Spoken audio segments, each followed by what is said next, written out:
وما كان لنفس أن تموت إلا بإذن الله كتابا مؤجلا ومن يرد ثواب الدنيا نؤته منها ومن يرد ثواب الآخرة نؤته منها وسنجزي الشاكرين.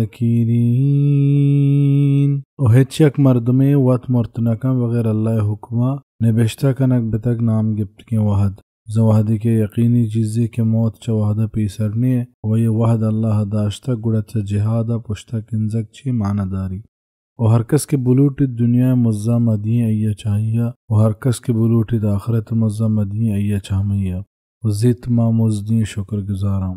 وكأين من نبي قاتل معه ربيون كثير فما وهنوا لما أصابهم في سبيل الله وما ضعفوا وما استكانوا والله يحب الصابرين.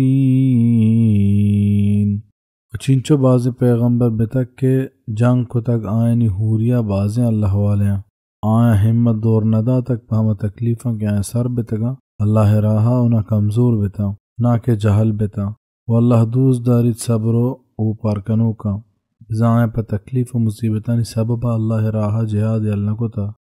وما كان قولهم إلا أن قالوا ربنا اغفر لنا ذنوبنا وإسرافنا في أمرنا وثبت أقدامنا وانصرنا على القوم الكافرين. و آئیں دیکھ ہیچ خبر نہ تک بغیر ہمشیہ کے گشتش اے میں پرورتگار بے بخش میں گناہاں و میں زیادہ ہی میں کارانی تہا و مہر بدار میں پاداں و میں کمکا بکن کافر قوم سرا. فآتاهم الله ثواب الدنيا وحسن ثواب الآخرة والله يحب المحسنين.